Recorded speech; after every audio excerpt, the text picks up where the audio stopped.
봅시다. 관성이 나오는데 관성의 정의를 좀 잘 아셔야 되고요. 여기서 어떤 게 나오냐면 관성의 정의랑 같이 해서 관성에 의한 현상을 물어봅니다. 그래서 운동하던 물체의 상태를 고려해서 관성이 어떻게 작용할 것인지에 대해서 물어볼 거니까 이해만 하면 적용해서 다 풀 수 있어요. 관성이라는 건 뭐냐면 물체가 현재 운동 상태를 유지하려는 상태야. 그러니까 내가 지금 하고 있는 운동 상태를 그대로 유지하고 싶어 해. 내가 가만히 서 있으면 나의 지금 현재 운동 상태는 가만히 서 있는 정지 상태이기 때문에 그 상태를 유지하고 싶어 하고요. 만약에 운동하고 있는 물체면 내가 지금 운동하고 있는 이 상태를 유지하고 싶어 하는 게 관성입니다. 현재의 상태가 중요한 거야. 관성 법칙은 뉴턴 제1법칙이라고도 얘기를 하고요. 물체에 작용하는 알짜임이 0이래. 즉 무슨 소리야? 내가 지금 운동을 하고 있는데 더 이상 다른 힘을 아예 안 받고 있으니까 나는 지금 하고 있는 운동 상태를 그대로 하고 있는 거야. 그때 이제 정지한 물체는 계속 정지해. 왜? 힘을 안 받으니까. 운동하던 물체도 힘을 안 받으니까 등속 직선 운동을 하더라 라고 하는 게 관성 법칙이고요. 관성 크기는 질량이 클수록 관성도 크게 작용합니다. 우리 커다란 트럭이랑 작은 경차를 비교했을 때 빠른 속도로 달리다가 급정거 하려고 하면 더 힘든 게 큰 트럭이야. 왜? 더 무거워서. 그래서 질량 차이가 나면 관성도 크게 차이가 나더라 라고 하는 거 꼭 아셔야 되고요. 관성에 의한 현상이 밑에 나오는데 얘들아 두 가지가 있어. 움직이던 애가 계속 움직이려는 거, 정지해 있던 애가 계속 정지하려는 거 두 가지로 나눠서 보셔야 되는데요. 어떤 걸 물어보냐면 예를 들어서 버스가 있대. 근데 버스가 정지해 있어서 나도 같이 정지해 있었어. 근데 얘가 빠르게 갑자기 급출발을 한 거야. 그럼 나는 지금 정지해 있고 싶었는데 갑자기 움직인 거지? 근데 내 몸은 더 계속 정지해 있고 싶어 하는 거야. 그럼 어떤 일이 발생하냐면 내가 이렇게 서 있었어. 그래서 내 상체랑 발까지는 여기 정지해 있는 상태 그대로 여기 머물고 싶어 해. 근데 이 버스가 급출발을 하다 보니까 이 버스에 붙어있는 내 발이 딸려가겠죠. 버스랑. 그럼 결국 뭐야? 내 몸은 여기 가만히 있고 싶어 하는데 발은 급출발하는 버스 따라서 앞으로 나아가려고 하는 거야. 그럼 어떻게? 뒤로 자빠지겠죠. 이해되나요 이거? 넘어지는 방향을 아셔야 돼요 얘들아. 지금. 그래서 지금 뭐야? 손잡이와 몸이 뒤로 쏠린대. 내 몸은 정지했고 싶어 하는데 발은 앞으로 가려고 하니까 뒤로 넘어지는 거죠. 얘도 마찬가지야. 술에다 물을 담고 있었는데 가만히 있었어. 가만히 있을 때는 물 수면이 이렇게 돼 있었겠죠?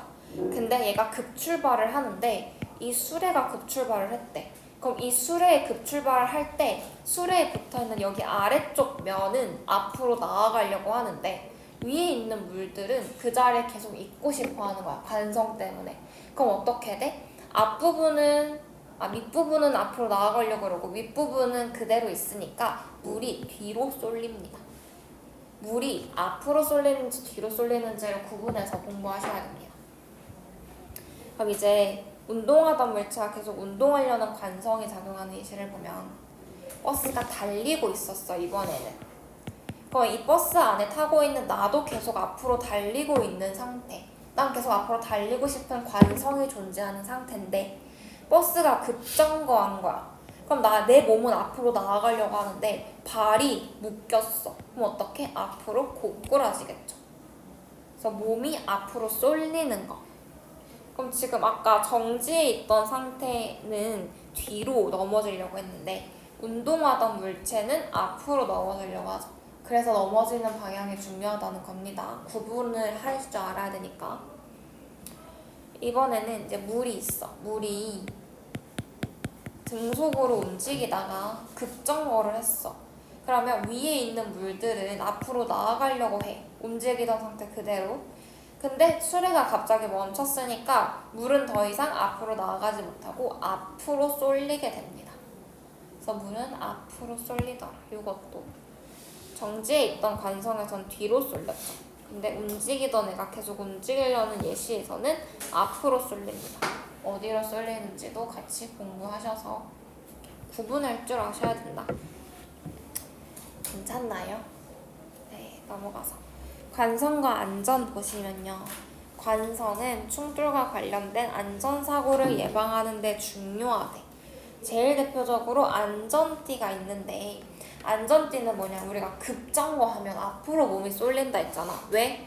나는 달리고 있었는데 차가 갑자기 급정거하면 내 몸이 앞으로 쏠리니까 그 앞으로 쏠리는 걸 막아주기 위해서 안전띠가 나를 방어해줍니다.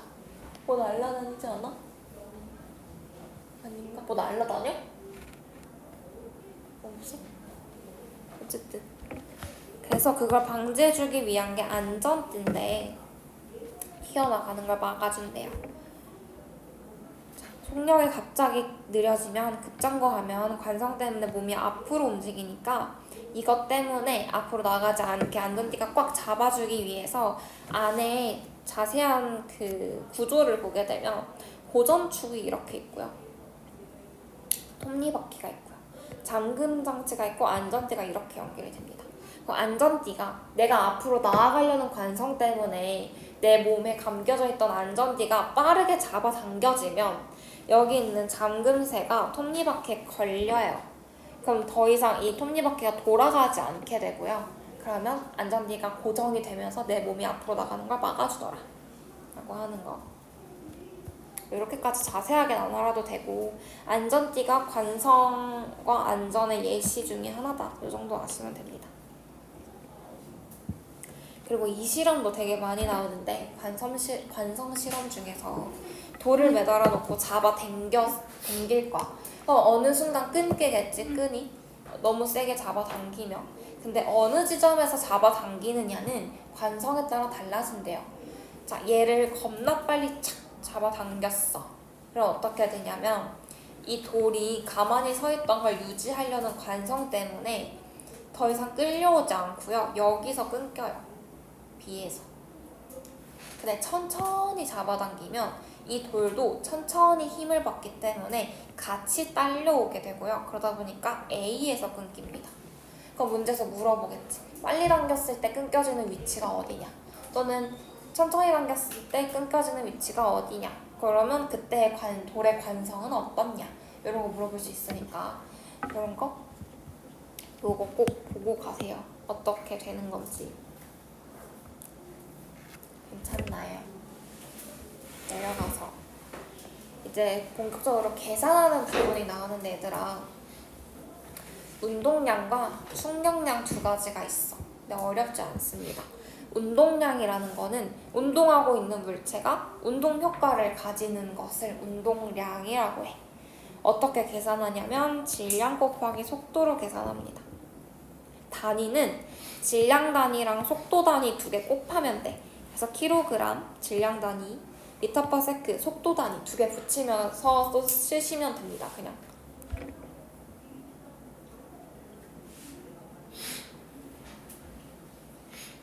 운동량의 크기는 당연히 질량 곱하기 속도니까 질량이 커도 운동량이 커지고요. 속도가 빨라도 운동량이 커지죠. 이거 당연한 거. 그리고 한 가지 특징으로는 운동량은 속도를 방향을 가져요. 내가 속도가 이쪽 방향으로 작용해. 이쪽으로 달리고 있어. 운동량의 방향도 이쪽이에요. 내가 속도를 이쪽으로 주고 있어. 운동량 방향도 이쪽입니다. 이렇게 따지시면 되고요. 그럼 이걸 이용해서 충격량도 같이 나오는데, 충격량은 뭐냐면 물체가 받은 충격의 정도를 나타내는 아이래. 얘는 뭘 곱하냐면요. 충격을 받은 힘과 충격을 받은 시간 두 개 곱하시면 돼요. 얘 단위도 마찬가지로 힘의 단위 곱하기 시간 단위 하시면 되고요. 힘 단위는 뉴턴, 시간은 세크에서 뉴턴 세크 이렇게 쓰시면 됩니다. 여기서 시간은요, 충격량을 받은 시간 범위야. 만약에 얘들아 2초에서 5초 동안 힘을 받았대. 그러면은 여기 충격량 구할 때 들어가는 시간은 얼마를 써야 돼?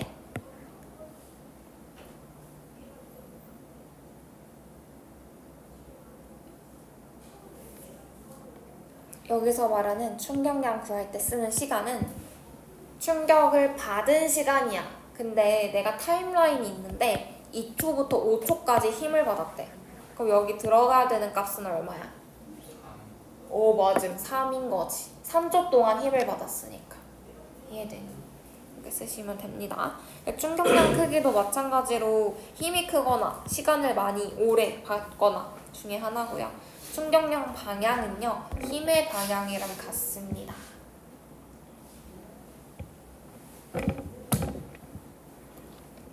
힘의 방향과 같다고 보시면 되고요.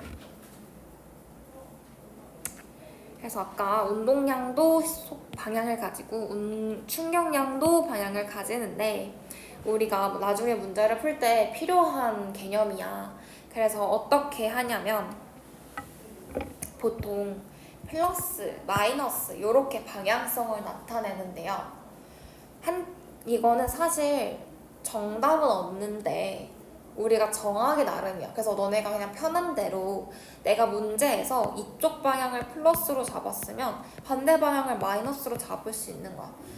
또는 여기를 마이너스로 잡았으면 여기를 플러스로 잡을 수 있는 거야. 상관없어. 문제는 다 풀리는데. 근데 일반적으로, 상용적으로 오른쪽을 플러스, 왼쪽을 마이너스로 나타낼 수 있습니다. 물론 얘들아, 어느 방향을 뿔마로 잡던지 문제는 다 풀려. 근데 답을 구하는데 마이너스가 나올 수 있는 거지. 그걸 너네가 실제로 답을 도출을 할 때는 너네가 그걸 감안해서 도출을 해야 되는 거야. 나중에 문제 풀면 아실 거예요. 그래서 보통은 오른쪽을 플러스, 왼쪽을 마이너스로 잡는다. 하지만 문제 풀 때는 상관없다. 그 정도.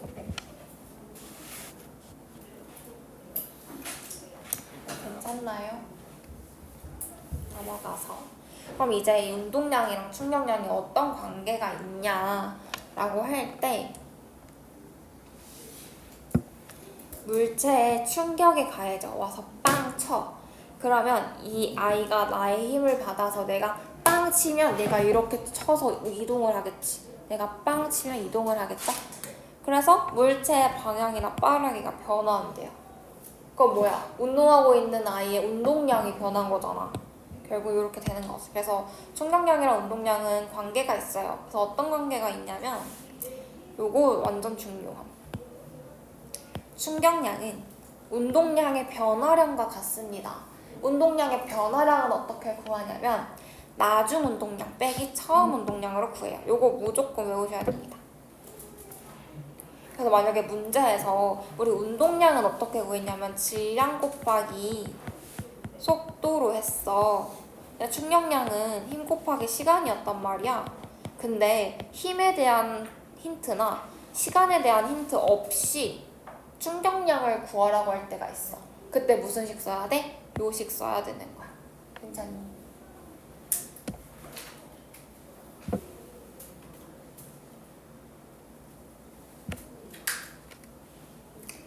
그래서 밑에 보시면 힘 시간 그래프와 충격량이 있는데요. 시간 힘 그래프일 때 밑에 넓이는요 충격량과 같습니다. 왜? 이 그래프의 아래 면적은 세로 곱하기 가로인데 가로는 시간, 세로는 힘이야. 힘 곱하기 시간, 충격량 구하는 식이었죠. 그래서 이 그래프일 때는 넓이 구하시면 충격량이더라. 얘도 마찬가지입니다. 힘 시간 그래프에서 어떤 모양이든 넓이가 충격량이에요. 요게 많이 나와. 보시면 되고요. 이번에는 시간 운동량 그래프 구하면 얘들아 여기가 처음 운동량, 여기가 나중 운동량이라고 치면 여기 값에서 여기 값을 뺀 여기 변화량이 결국 충격량이 되는 거고요. 이때 기울기를 구하면 x분의 y, x는 시간, y는 운동량, 시간분의 운동량이니까 알짜임과 같더라. 왜냐면 봐봐, 처음 운동량, 나중 운동량 한번 잡을게. 그러면은 y축이 시간이잖아. 걸린 시간. x축이 걸린 시간. y축이 운동량의 변화량이야. 근데 우리 충격량은 시간 곱하기 힘이었는데 결국 나중 운동량 빼기 처음 운동량이기도 하죠. 얘가 뭐였어? 운동량 변화량이었단 말이야. 근데 여기 그래프에서 기울기는 뭐였냐면 시간분의 운동량 변화량이었어. 결국 시간 곱하기 힘 한 개 운동량 변화량인데 여기 시간을 여기 반대로 넘겨주면 남은 값은 힘이니까 이 기울기는 결국 힘과 같더라. 요거 이해되니? 네. 질문 있나요? 풀어볼까요?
다 하셨나요? 1번에 x5, 2번에 질량 킬로그램 미터 퍼 세크, 힘, 시간, 뉴턴 세크, 운동량, 충격량.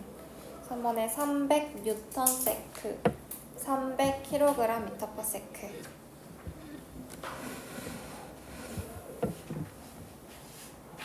질문 있나요? 3번 3-2번 둘 다 해보자. 충격량은 어떻게 구해? 힘 곱하기 시간이잖아. 근데 우리 단위가 뭐였어? 뉴턴 세크였어. 맞춰줘야겠지. 5뉴턴 맞고요. 세크 맞춰줬는데 1분이라고 했으니까 60초 곱하셔야 됩니다. 그럼 5 곱하기 60 하면 300뉴턴 세크. 그 다음에 운동량 변화량 크기. 얘들아, 충격량이랑 운동량 변화량 같은 거라 그랬잖아. 충격량은 다시 말해서 나중 운동량 빼기 처음 운동량, 운동량 변화량이랑 같은 값이라 해서 계산할 필요가 없어. 그냥 300이야. 1번 답이랑 같아. 근데 단위는 맞춰줘야겠지. 인정? 이렇게 풀 수도 있고 그냥 공식 써서 풀면 못 풀죠. MV 이렇게 풀어야 되는데 속력값이 없으니까.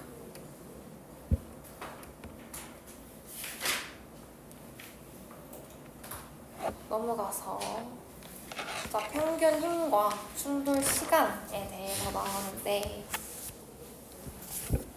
충돌에 의한 안전사고가 있대. 그래서 인명이나 물체를 보호하려면 물체가 받는 충격을 줄여줘야 된대요.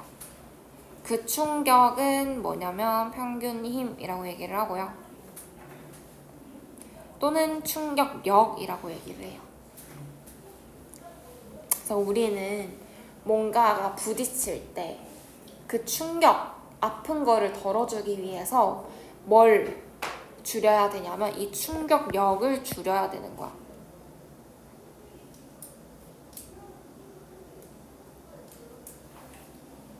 이 충격력 뭐였냐면 충격량에서 힘 곱하기 시간 있었잖아. 이 힘입니다. 그래서 이렇게 나올 수 있는 거, 식이. 충격량 구할 때 들어가는 힘 곱하기 시간에서 힘이 충격력이야. 우리는 뭔가 나한테 부딪혔을 때 좀 더 덜 아프고 피해를 덜 받기 위해서 충격력을 줄여야 됩니다.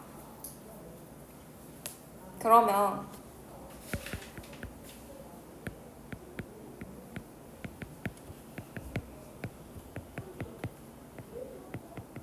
이렇게 식이 있을 때 얘가 같아. 값이 같아. 근데 여기 있는 충격력을 줄이고 싶어. 그럼 뭘 늘리면 돼?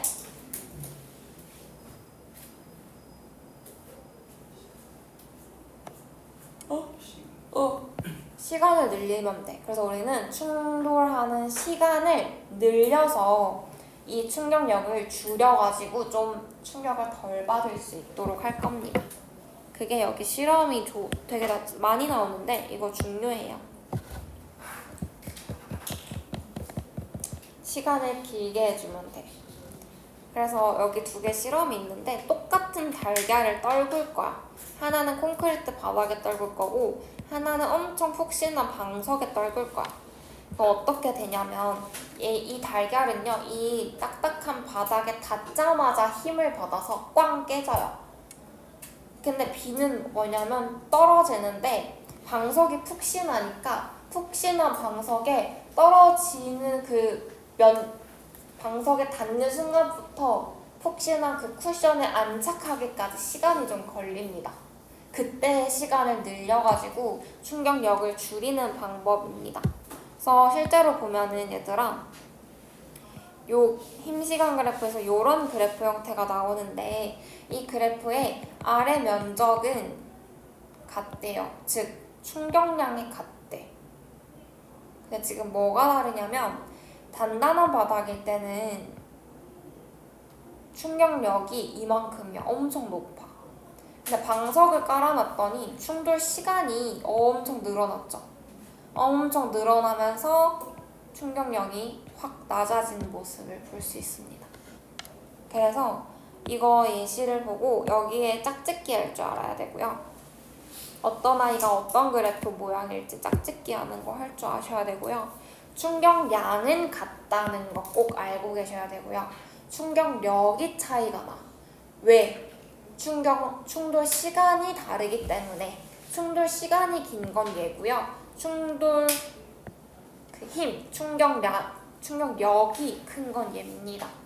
그런 거 찾으실 줄 아시면 돼요. 실제로 딱딱한 바닥에 떨구면 충격력이 너무 커서 피해를 많이 받아. 그래서 달걀이 깨져버리는데 방석 위에 떨구면요, 방석에 달걀이 맞닿은 순간부터 안착하기까지 푹신하니까 시간이 길어지면서 힘이 확 줄어들고 얘는 충격을 덜 받아서 깨지지 않을 수도 있다. 질문 있나요?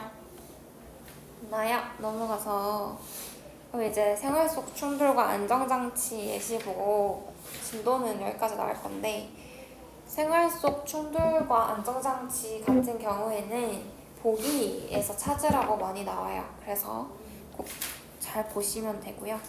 안전장치의 원리 보면 관성에 의해서 몸이 쏠리는 걸 방지할 수도 있고 충돌이 일어났을 때 힘이 작용하는 시간을 길게 해서 충격력의 크기를 작아지게 할 수도 있대. 얘들아, 안전장치 원리는 두 가지가 있지. 관성을 이용한 거, 충돌 시간을 이용한 거 두 가지가 있잖아. 그럼 문제에서 예시를 주고 어디에 해당하는 건지 나누라 그럴 거야. 그럼 안전띠라는 예시와 그리고 뭐 요 쿠션 달걀 요 예시를 내놓으면 어떤 원리를 이용한 거냐고 묻겠지. 그럼 안전띠는 관성 이용한 거고 쿠션은 충돌 시간 늘리는 거 이용한 거다 라고 얘기하시면 됩니다. 밑에 예시 보면 공기가 충전된 포장재가 있어. 공기가 들어가니까 이제 빵실빵실합니다. 포장재가. 그럼 어떻게 되냐면 바깥으로부터 힘이 빵 와도 그 안에가 빵실빵실하니까 안에 들어있는 어떤 물체는 좀 덜 힘을 받아요. 왜? 그 빵실빵실한 것 때문에 힘이 딱 들어갔을 때 충돌 시간을 늘려주거든.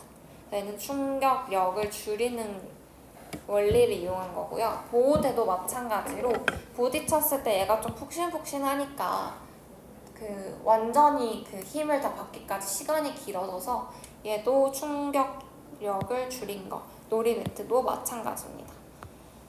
그다음에 스포츠 분야에서는 호수용 글러브도 마찬가지로 충격력 줄인 거고요. 멀리뛰기 착지 동작도요. 멀리에서 막 뛰어 달려와가지고 딱 착지할 때 무릎을 굽히면서 착지해요. 그러면 어떻게 되냐면 내가 완전히 착지를 하기까지 무릎을 구부리면 시간이 좀 많이 걸려요. 그럼 어떻게? 충격력이 작아져서 무릎 관절에 영향을 주는 게 좀 덜하겠죠. 높이뛰기 매트도 마찬가지고요. 교통수단의 자동차 범퍼도 안에 중요한 부속품이 있지만 바깥쪽에 이렇게 범퍼를 하나 덧대가지고 부딪혀도 이 범퍼가 찌그러지면서 충격을 흡수하게끔 실제로 전달되는 충격력을 줄이는 역할을 하고요. 에어백도 푹신한 쿠션 생각하시면 되고요. 자전거 안장도 푹신한 쿠션 생각하시면 됩니다. 그런 거 생각해서 풀 줄 아시면 됩니다. 질문 있나요? 없으면 밑에 풀어보세요.